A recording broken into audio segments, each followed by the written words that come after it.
बोलिए होई माता की जय। आप सभी को होई अष्टमी की हार्दिक शुभकामनाएं। होई अष्टमी व्रत कार्तिक मास के कृष्ण पक्ष की अष्टमी के दिन किया जाता है। यह व्रत सभी माताएं अपने संतान की रक्षा के लिए, उनकी सुख की प्राप्ति के लिए, धन वैभव सुख संपत्ति के लिए तथा अपने संतान पर आने वाले सभी संकटों तथा कष्टों को टालने के लिए करती है। इससे हमारे वंश की वृद्धि होती है। इसलिए सभी माताएं इस व्रत को अपने पुत्र तथा संतान की रक्षा के लिए धारण करती है। एक समय एक साहूकार था जिनके 7 पुत्र थे तथा एक बेटी थी। 7 पुत्रों तथा बेटी का विवाह हो चुका था। एक बार वे बेटी अपने पिता के घर आई। तब भाभीियों ने कहा कि हम मिट्टी खोदने के लिए जा रहे हैं। तब वह उनकी नंद कहने लगी कि भाभी मैं भी आपके साथ चलूंगी। जैसे ही वह मिट्टी खोदने लगी, मिट्टी खोदते खोदते उसके हाथ से, नंद के हाथ से एक स्याऊ का बच्चा मारा गया। जैसे ही साहू का बच्चा मारा गया, साहू वहां प्रकट हो गई और कहने लगी तूने मेरे बालक का वध किया है, इसलिए अब मैं तेरी कोख को बांध दूंगी।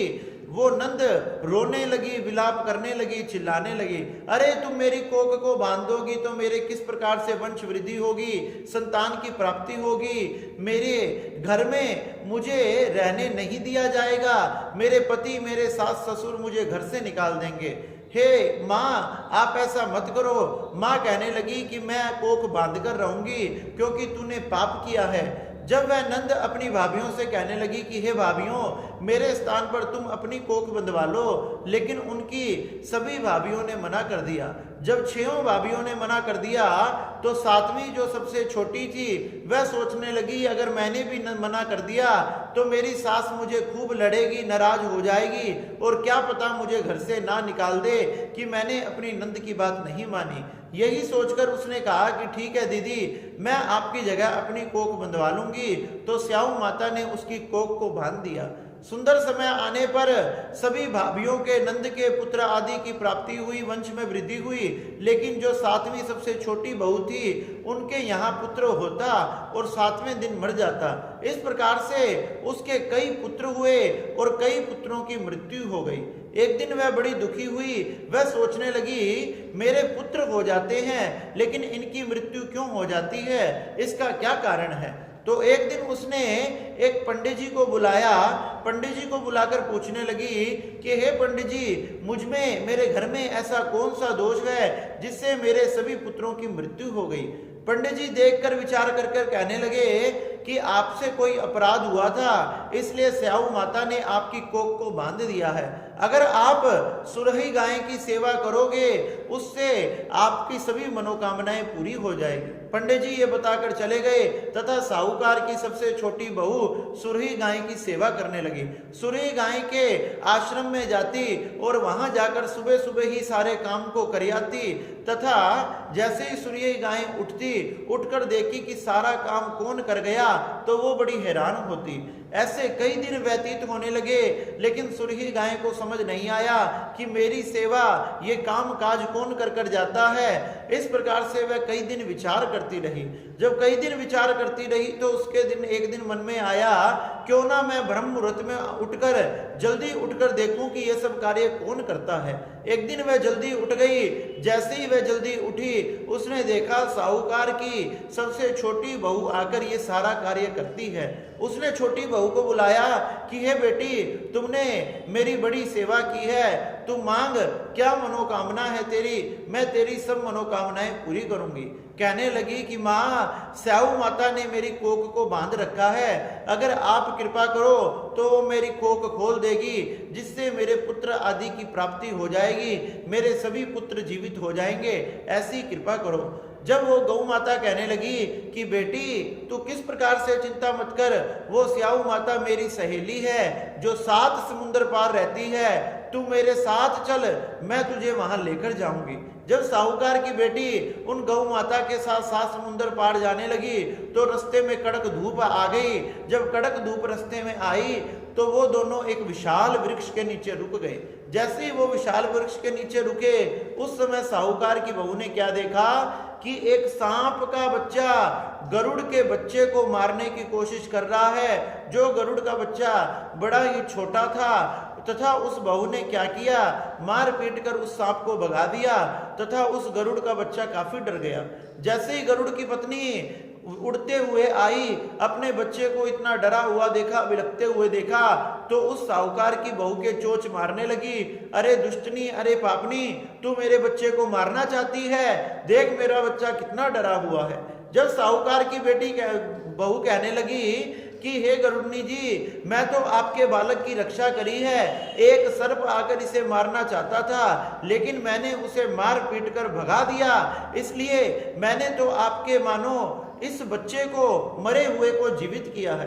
गरुड़नी जी जब ये सब कुछ सुना तो कहने लगी, तूने मेरे संतान की रक्षा करी है, मांग तू क्या मांगना चाहती है, मैं तेरी सभी मनोकामनाएं पूरी करूंगी। कहने लगी कि अगर आप मुझ पर प्रसन्न हो तो 7 समुंदर पार सहू माता रहती है, मुझे उसके पास पहुंचाने की कृपा करो। उन्होंने कहा, तुम चिंता मत करो, तुम दोनों मेरी पीठ पर विराजमान हो जाओ, मैं अभी तुम्हें वहां लेकर चलती हूँ। गरुड़नी ने अपने पीठ पर उन दोनों को बिठाया और देखते ही देखते कुछ पल के अंदर 7 समुंदर पार कर गई और 7 समुंदर पार कर कर स्याऊ माता के पास पहुंचा दिया। स्याऊ माता ने जैसे ही देखा कि सुरही गायें आई है, उन्होंने कहा कि सेली, तुम तो बहुत दिनों में आई, आज तुम जैसे ही आई मेरा मन बड़ा खुश हो गया, मैं प्रसन्न हो गई।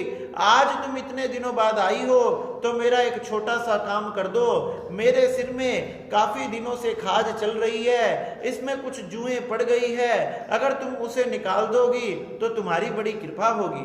सुरही गाय ने कहा कि देखो, ये छोटी सी बेटी मेरे साथ में आई है, ये तुम्हारी सेवा करेगी, ये बड़ा ही धर्म का आचरण करने वाली है। यूं कहकर सुरही गऊ ने उस बेटी को स्याऊ माता के पास भेजा और स्याऊ माता के उसने सारी जुएं निकाल दी और बड़ी सेवा करी। स्याऊ माता कहने लगी कि बेटी, मैं तुझसे बड़ी प्रसन्न हूं, तू मांग क्या मांगना चाहती है, मैं तुझे सब कुछ प्रदान कर दूंगी, मैं तुझे आशीर्वाद देती हूं, तेरे 7-7 बेटे हुए, तेरे 7-7 बहू हो। वो बेटी कहने लगी, माँ मेरे तो एक भी पुत्र नहीं है, 7 बेटे कहाँ से होंगे। माँ ने पूछा, इसका कारण क्या है। कहने लगी कि आप वचन दो, आप मेरी मनोकामना को पूरी करोगी जब ही मैं आपको बात बताऊंगी। माँ ने वचन दिया, तूने मेरी सेवा की है, मैं तेरी सभी मनोकामनाएं पूरी करूंगी, तू चिंता मत कर।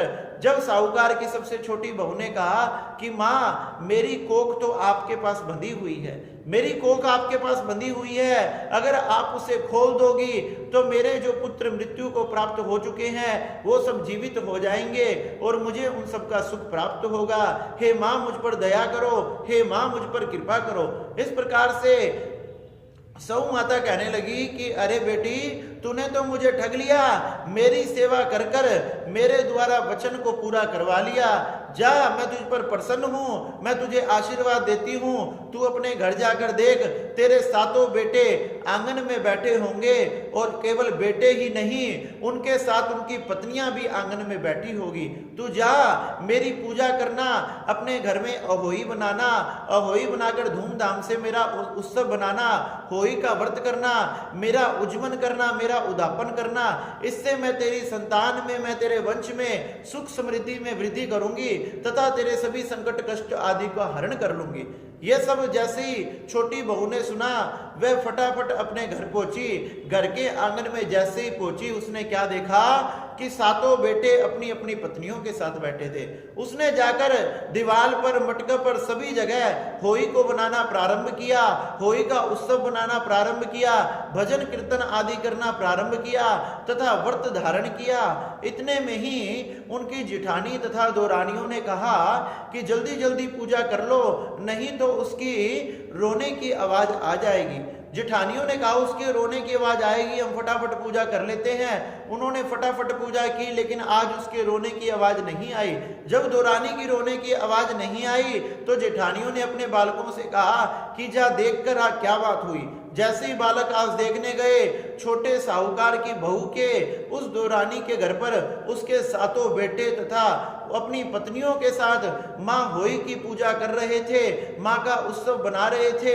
ये सब जब बालकों ने देखा तो अपनी माँ को जाकर कहा, कहने लगे उनके तो सातों पुत्र जीवित है और तो और उनकी पत्नियां भी है और होई माता का पूजा कर रही है, व्रत आदि कर रही है।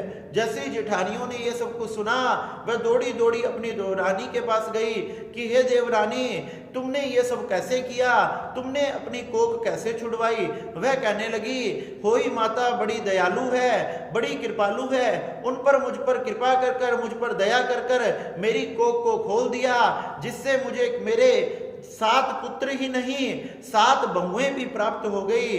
सबने कहा कि होई माता ने जैसे छोटी बहू पर कृपा करी वैसे सब पर करना, सबके सुख समृद्धि करना, सबके वंश में वृद्धि करना, सबके संतान की रक्षा करना। इस प्रकार से सारे नगर में ढिंढोरा पिटवा दिया, सभी होई माता का व्रत करने लगे। इस प्रकार से जो माताएं अपने पुत्र की रक्षा के लिए, वंश की वृद्धि के लिए, सुख समृद्धि के लिए, उनके संकट कष्ट आदि को हरण करने के लिए, टालने के लिए होई माता का जो व्रत करते हैं, होई माता उनके वंश की, उनके परिवार की, उनके संतान की रक्षा करती है। इस प्रकार से हमने आनंद से, धूमधाम से होई माता का व्रत उत्सव बनाना चाहिए, उनकी पूजा करनी चाहिए। इस प्रकार से होई माता सब पर कृपा करती है। बोलिए जगदियां जोता वाली माता तेरी सदा ही जय। जयकारा शेरा वाली दा, बोल साचे दरबार की जय।